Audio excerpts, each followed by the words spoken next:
Hello viewers, welcome to our channel. ప్రస్తుతం మనతో పాటు ఉన్నారు డాక్టర్ సతీష్ గారు, హోమియోపతి నుంచి. సార్తో మాట్లాడి ఈరోజు హెల్త్ పరంగా మరికొన్ని అప్డేట్స్ అడిగి తెలుసుకుందాం. నమస్తే సార్. నమస్తే అండి. సార్, ఆడవాళ్ళకి ఎక్కువగా ఉండేటువంటి సమస్య ఏంటి అని అంటే యాక్ని, ఈ పింపుల్స్ దీని రిలేటెడ్ ఉంటాయి. దీన్ని తగ్గించుకోవడానికి న్యాచురల్గా ఏమైనా పద్ధతులు ఉంటాయంటారు? ఒకసారి వస్తే పోతాయా పోవా అనేది పెద్ద డౌట్ సార్. సో యాక్నే అనగానే చాలామంది భయపడిపోతారండి. సో యాక్నే రావడానికి రీజన్స్ అందరికీ చాలామందికి తెలిసే ఉంటుంది. జనరల్లీ యాక్నే ఎవరికి చూస్తాము? యంగ్ ఏజ్లో ఉన్న వాళ్ళకి చూస్తుంటాం. సో కాలేజ్ గోయింగ్ పిల్లలకి ఈ 10th క్లాస్ అయిపోయిన తర్వాత బికాస్ ఆఫ్ ఏజ్ చేంజెస్ వల్ల, హార్మోన్ చేంజెస్ వల్ల కొద్దిగా పింపుల్స్ రావడం అనేది కామన్. అది న్యాచురల్గా కూడా వెళ్ళిపోతాయి. మీరు ఇంట్లో టిప్స్ కొద్దిగా రోజ్ వాటర్ కానీ లేకపోతే ముల్తాన్ మట్టి కానీ ఇట్లాంటి చిన్న చిన్న టిప్స్ అనేవి కొంతమందికి, ఈ పసుపు రాసుకోవడాలు కానీ ఇవి చేయడం వల్ల ఇంట్లో న్యాచురల్గా కొంతమందికి తగ్గిపోతాయి. ఇది జనరల్ హార్మోన్ చేంజెస్ వల్ల అందరికీ కనబడతాయి. కానీ ఎప్పుడు మనం దీన్ని సీరియస్గా తీసుకోవాలంటే ఫిమేల్స్లో పర్టికులర్గా హెవీగా మీకు పింపుల్స్ వచ్చేస్తున్నాయి అండ్ ఈ నెక్ చుట్టూ కూడా మీకు కనబడుతున్నాయి అండ్ స్కాల్ప్లో కూడా కొద్దిగా డ్రైనెస్ స్టార్ట్ అయిపోయింది, హెయిర్ ఫాల్ స్టార్ట్ అయిపోయింది. These are indicating your hormonal changes. చాలామంది పింపుల్స్ రాగానే దానికి ఏదో ఇంకొకటి పింపుల్స్ రాగానే చాలామంది చేసే మిస్టేక్ ఏంటంటే వాటిని గిల్లుతూ ఉంటారు. వాటిని గిల్లి దానిలోంచి పస్ అంతా తీసి, సో అవేమవుతాయంటే మార్క్స్ లాగా మారిపోతాయి. మీరు అలా చేయకుండా ఉంటేనే మొత్తం స్కిన్ అనేది మళ్ళీ రీజనరేట్ అవుతుంది. మీరు దాన్ని గిల్లి అస్సలు టచ్ చేయొద్దు. అండ్ స్క్రీన్స్ తాకి, ఫోన్స్ తాకి దాన్ని ముట్టుకోవడాలు ఇట్లాంటివి అస్సలు చేయొద్దు. ఏమైనా క్రీమ్ లాంటివి అప్లై చేసుకోవచ్చు సార్ వస్తే పని? క్రీమ్ అప్లై చేసుకుంటే మీకు కొద్ది రోజులు రిలీఫ్ వస్తుందండి. అదే చెప్తున్నా, ఇక్కడ మనం క్రీమ్స్ కాదండి, రూట్ కాజ్ క్లియర్ చేయాలి. మీకు ఫర్ ఎగ్జాంపుల్ అమ్మాయిల్లో జనరల్లీ ఏంటంటే హార్మోనల్ చేంజెస్ అంటే పీసీఓఎస్ అని అంటాం. నార్మల్గా అందరూ యూస్ అయ్యిందంటే పాలిసిస్టిక్ ఓవేరియన్ సిండ్రోమ్ అంటాం. ఈ పీసీఓఎస్ కానీ లేదు థైరాయిడ్ ఫ్లక్చుయేషన్స్ జనరల్లీ అమ్మాయిలో యూస్ అయ్యానంటే థైరాయిడ్, పీసీఓఎస్ ఇవి ఉన్నాయా లేదా ఫస్ట్ చెక్ చేసుకోండి. మీకు పింపుల్స్ హెవీగా వస్తున్నాయి అండ్ కొంతమందికి రోజేషియా వల్గారిస్ అంటాం. పింపుల్స్లో ఇంకా రెడ్గా అయిపోయి పెద్దగా ఇంత ఉబ్బుగా అయిపోయి కనిపించే వాటిని రోజేషియా వల్గారిస్ అని అంటాం. ఇవి కూడా పింపుల్స్లో మేజర్ టైప్ అనమాట. ఇవి అయితే ఇంకా కంప్లీట్గా రెడ్గా కనిపిస్తుంటాయి. సో కంప్లీట్ ఫేస్ అంతా కూడా మీకు చూడడానికి కొద్దిగా ఇబ్బంది పడుతుంటాం. సో అలాంటి వాళ్ళకు కూడా మీకు ఈ ఫేస్ క్రీమ్స్ వాడుతూ ఉంటారు, సంవత్సరాల తరబడి వాడుతూ ఉంటారు, అన్నీ అయిపోతాయి. లాస్ట్ ఫైనల్లీ హోమియోపతికి వచ్చినప్పుడు, మా దగ్గరికి వచ్చినప్పుడు మేము చూసేది ఏంటంటే ఫస్ట్ కొన్ని చెక్ చేయిస్తాం. మీకు పింపుల్స్ ఉన్నాయంటే ఫస్ట్ చెక్ చేయాల్సినవి మీ హిమోగ్లోబిన్, ఐరన్, ఫెరిటిన్. ఇక్కడ కూడా ఇవి చెక్ చేసినప్పుడు మీకు హార్మోన్స్ అనేవి కూడా డిస్టర్బ్ అవుతున్నాయి. ఈస్ట్రోజన్, ప్రొజెస్ట్రాన్ అండ్ మగవాళ్ళకు ఉండే టెస్టోస్టిరాన్ హార్మోన్ కూడా ఫీమేల్స్లో చెక్ చేస్తాం. ఇవి చెక్ చేసినప్పుడు హార్మోనల్ చేంజెస్ ఉన్నాయనుకోండి, వీటిని కరెక్ట్ చేయకుండా మీరు ఎంతసేపు ఫేస్ క్రీమ్స్ లేకపోతే ఏవో ఒకటి అంటే జనరల్ టిప్స్ యూజ్ చేస్తూ పోతున్నారు అనుకోండి, అనవసరంగా మీ స్కిన్ డ్యామేజ్ చేసుకుంటాడు. It can turn as some infections. అదేమవుతుంది అప్పుడు కొద్దిగా ఎగ్జిమా అంటాము, అంటే సింపుల్ పింపుల్ కాస్త ఇన్ఫెక్షన్గా మారిపోయి అది వేరేగా కన్వర్ట్ అవుతుంది. అంటే దాన్ని ఏమైనా డిస్టర్బ్ చేయడం వల్లనా సార్? డిస్టర్బ్ చేయడం వల్ల అండ్ దానికి కరెక్ట్గా మీరు ట్రీట్మెంట్ ఇవ్వకపోవడం వల్ల. అంటే మీరు ఎంతసేపు స్కిన్ కోసం, పింపుల్స్ కోసం మీరు డెర్మటాలజిస్ట్ తిరుగుతూ తను ఏదో ఆయింట్మెంట్ రాసి అది అప్లై చేస్తూ ఉంటారు. కానీ ప్రాబ్లం ఎక్కడ ఉంది? మీ హార్మోన్స్లో ఉంది. మీకు థైరాయిడ్ స్టార్ట్ అయింది అప్పుడప్పుడే, మీరు అది డిటెక్ట్ చేయలేదు. మీకు పీసీఓఎస్ స్టార్ట్ అయింది, మీకు అబ్డామిన్ స్కానింగ్ చేయలేదు, పీసీఓఎస్ ఉందని తెలియదు. ఇక కొన్ని రోజుల తర్వాత ఎప్పుడు వెళ్తారు మీరు జనరల్లీ స్కానింగ్స్ కంటే, ఈ స్కిన్, ఈ హెయిర్ ఫాల్ ఇవన్నీ స్టార్ట్ అయిపోయిన తర్వాత ఫైనల్లీ ఒక 6 monthsకో 1 yearకో పీరియడ్స్ ఇర్రెగ్యులర్ స్టార్ట్ అవుతాయి. అప్పుడు డాక్టర్ దగ్గరికి వెళ్ళి కలుస్తాం. అప్పుడు ఏం చేస్తారు? మీరు పీసీఓఎస్ ఉందమ్మా, థైరాయిడ్ ఉందమ్మా, ఈ ట్యాబ్లెట్ వాడండి అని చెప్తారు. కానీ మీ బాడీ సిగ్నల్ ఇచ్చింది ఆల్రెడీ. ఎప్పుడు ఇచ్చింది? 1 year బ్యాక్ నుంచే ఇస్తుంది మీకు. ఎలా ఇచ్చింది? పింపుల్స్ ద్వారా, హెయిర్ ఫాల్ ద్వారా. మీకు పింపుల్ రాగానే డెర్మటాలజిస్ట్ చుట్టూ తిరుగుతూ ఇలా టైం వేస్ట్ చేయడం కంటే ఇలా టైం వేస్ట్ చేయడం వల్ల మీకు ఇన్ఫెక్షన్స్ పెరుగుతుంది, ఇంకా ఎక్కువైపోతుంది. ఇందులో డ్యామేజ్ జరుగుతూ ఉంది. ఎక్కడ డ్యామేజ్ జరుగుతుంది? మీ స్కిన్ అంటే ఆల్ ఓవర్ ద బాడీ ఉండేది స్కిన్నే, ఫైన్. సో స్కిన్లో ఇంతకుముందు స్టార్టింగ్లో మీకు ఒక వీడియోలో చెప్పినట్టు స్కిన్లో డీహైడ్రేషన్ అవుతాయి, వాటర్ సరిగా తాగకపోతే మీకు డ్రైనెస్ స్టార్ట్ అవుతుంది. దాంతో పింపుల్స్ కూడా మెల్లిమెల్లిగా ఇన్ఫెక్షన్ స్టార్ట్ అవుతుంది. ఇది ఫస్ట్ రీజన్. సెకండ్ రీజన్ మీ స్ట్రెస్ అంటాం. ఎక్కువగా నిద్ర సరిగా పోకపోవడం వల్ల, దీనివల్ల కూడా స్ట్రెస్ ఎక్కువైపోయినప్పుడు కూడా మీకు పింపుల్స్ ఎక్కువైపోతాయి. స్ట్రెస్ వల్ల ఏమవుతుంది, మీకు హార్మోన్ డిస్టర్బెన్సెస్ జరుగుతాయి.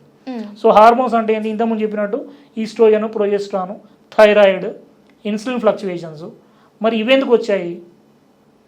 ఎందుకు వచ్చాయంటే బికాజ్ ఆఫ్ మీ ఫుడ్ ఇంటేక్ వల్ల. మీరు ఏం చేస్తారు బయటికి వెళ్ళి, ఇప్పుడు ఈరోజు మీరు ఆఫీస్లో ఉన్నారు, మీరు షూట్లో ఉన్నారు, ఇంటర్వ్యూలో ఉన్నారు, మార్నింగ్ తిని రాలేదు అనుకుందాం ఫర్ ఎగ్జాంపుల్, ఆఫ్టర్నూన్ వరకు 2 అవుతుంది, ఇప్పుడు 3 అవుతుంది, తినలేదు. సో ఇప్పుడు ఏం చేస్తారు, ఓ బిర్యానీనో లేకపోతే బయట ముందర వెళ్ళి ఏదో ఎగ్ పఫో లేకపోతే ఏదో, ఈవెన్ మీరనే కాదు కాలేజ్ స్టూడెంట్స్ ఎవరైనా జనరల్లీ బయటికి వెళ్ళి ఏదో అక్కడ ఉన్నది ఏదో మీకు ముందర ఉంది, అవైలబుల్ ఉంది, తినేస్తారు. ఇక్కడ మీరు ఏమి ఇస్తున్నారు, పఫ్ ఇస్తున్నారు, ఎగ్ పఫ్ తిన్నారు అనుకుందాం. దీనిలో ఏమి ఇచ్చారు మీరు, మైదా ఇచ్చారు బాడీకి, ఆయిల్ ఇచ్చారు, అన్హెల్దీ ఆయిల్ ఇచ్చారు, దీంతోపాటు ఏమి ఇచ్చారు, టాక్సిన్స్ని కూడా ఇచ్చారు. ఇవన్నీ ఏమవుతాయి ఫైనల్లీ, ఇవన్నీ క్లీన్ చేసే ప్రాసెస్లో మీ లివర్ ఏం చేస్తుంది, మీరు ఏదో తిన్నారు ఫైన్, దాన్ని క్లియర్ చేయాల్సింది ఎవరు, మీ లివర్. డీటాక్సిఫికేషన్ చేసి ఎక్కడికి పంపిస్తుంది అదంతా ఇన్ఫెక్షన్ని, మీ స్కిన్ పైకి పంపిస్తుంది. ఓకే. సో ఇదంతా ఇంటర్లింక్డ్ చైన్. మీరు ఇది అర్థం చేసుకోకుండా ఎంతసేపు సార్ ఫేస్కి ఏం పూయాలా, లేకపోతే ఏదైనా హెల్తీ టిప్ చెప్పండి, ఇది పూసుకుంటే తగ్గుతుందా, తగ్గుతుందేమో అమ్మ, కానీ మీకు ఇంటర్నల్గా ఇవన్నీ కరెక్ట్ చేయకుండా మీరు ఈ ఏ టిప్స్ వాడినా అది ఫైనల్లీ వేస్ట్ అవుతుంది. అందుకే సంవత్సరాల తరబడి తిరుగుతూ ఉంటాం తగ్గక. దీనివల్ల ఏమవుతుందంటే మీకు సెల్ఫ్గా కూడా కొద్దిగా అంటే ఇంకా అన్నీ వాడి వాడి వాడి ఇంకా తగ్గదేమో దానికి వచ్చేస్తారు. ఇంకా అప్పుడు గహబర పడుతూ ఉంటారు. ఎప్పుడు ఇంకా ఏదో మ్యారేజ్ ఉందనో, ఇంట్లో మ్యారేజ్ ఉంది మా తమ్ముడిది, లేకపోతే ఇంట్లో ఏదో అకేషన్ ఉంది అని చెప్పి అప్పుడు వస్తారు. నేను అప్పుడు చెక్ చేసినప్పుడు ఇవన్నీ డిస్టర్బెన్సెస్ ఉన్నాయమ్మా, ఏదో మీరు మేకప్ వేస్తే కవర్ అయ్యేది అయితే కాదు. సో ఇవన్నీ క్లియర్ అవుతే మీకు ఇన్ఫెక్షన్ క్లియర్ అయితే అప్పుడు పింపుల్స్ తగ్గుతాయి. అంతే తప్ప మీరు ఇంకా ఏం చేసినా, మీరు ఎన్ని సంవత్సరాలు డెర్మటాలజిస్ట్ చూడి తిరిగినా అవి తగ్గు. సో అంటే పీసీఓఎస్ దీనికి ఎంత పెద్ద ప్రధాన కారణమా సార్? అవునండి. పీసీఓఎస్ అంటే మీ గర్భాశయంలో నీటి బుడుగలు అని చెప్పేసి అంటాం. ఎందుకు స్టార్ట్ అయినాయి, బికాస్ ఆఫ్ ఓవర్ స్ట్రెస్ వల్లనే మీకు పీసీఓఎస్ వస్తుంది. ఓకే. సెకండ్ మీ ఫుడ్ ఇంటేక్ వల్ల వస్తుంది.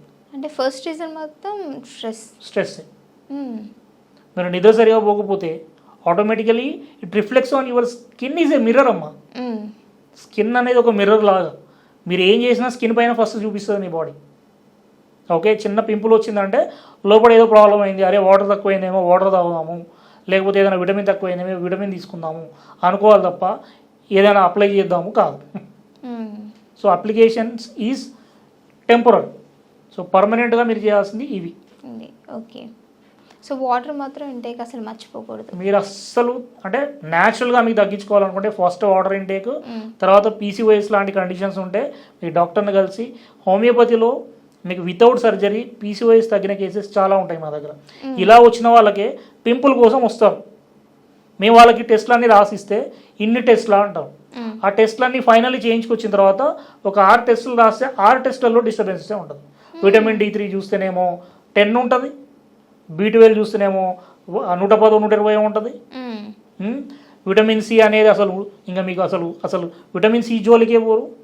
ఎంతసేపు ఆ పూసుకునే వాటిల్లో ఉండే విటమిన్ సి తప్ప తినే దాంట్లో ఎక్కడ విటమిన్ సి అనేది ఉందనేది చూడరు. ఎంతసేపు ఆ ఎగ్ పఫ్లు లేకపోతే ఈ బేకరీకి వెళ్ళి ఇవి తినడాలు, పిజ్జా తినడాలు, బర్గర్ తినడాలు, వీటన్నిటి వల్ల మీ బాడీని మీరే డ్యామేజ్ చేస్తున్నారు.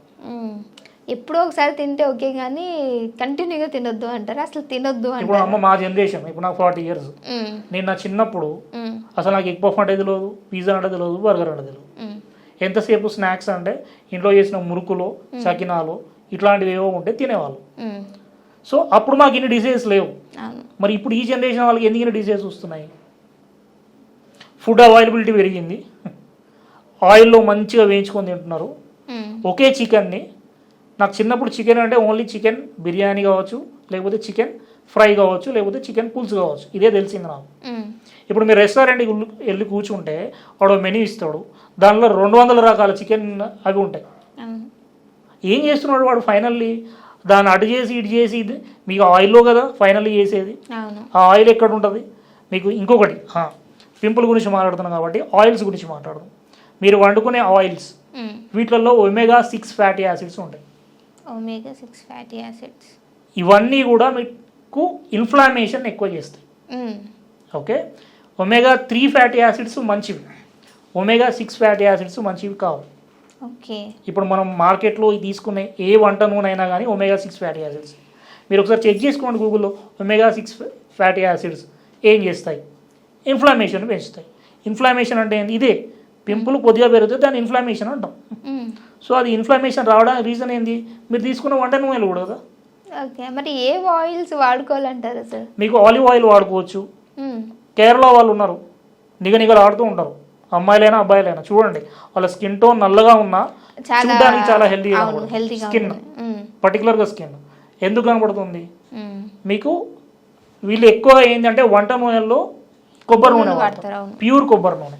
అది కూడా కొబ్బరి నూనె అంటే పారాషూట్లు ఇవి కావు, ప్యూర్ కొబ్బరి నూనె. మన దగ్గర గానుగ నూనె అని చెప్పి దొరుకుతున్నాయి. ఈ కొబ్బరి నూనె వాడడం వల్ల, ఆలివ్ ఆయిల్ వాడడం వల్ల, లేకపోతే గానుగ నూనెలో ఏవి వాడుకున్నా మంచిది. ఓకేనా? అంటే మీరు ఇంకా వంట నూనె వాడద్దు అంటే వాడవచ్చు. మీరు ఇప్పుడు నీ ఇంట్లో పూరి తినొద్దా అంటే తినొచ్చు. ఎప్పుడు మీరు ఇంట్లో చేసుకున్నది, ఎప్పుడు వారానికి ఒకసారో 2 వారాలకు ఒకసారో మీరు ఆయిలీ ఫుడ్ మీ ఇంట్లో చేసుకొని ఈ హెల్దీ ఆయిల్స్లో చేసుకుంటే మీకు హెల్దీ ఆయిల్ బాడీలోకి వస్తుంది. కాబట్టి ఇవన్నీ డిస్టర్బెన్సెస్ తగ్గుతాయి.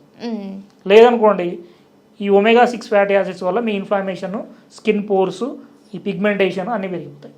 ఓకే, సో పింపుల్స్ ఇలాంటి స్కిన్ ఇష్యూస్ వచ్చినప్పుడు బయట ఫుడ్ మానేయడం చాలా ఉత్తమం, అన్నిటికంటే మంచి పని. Okay, thank you so much sir.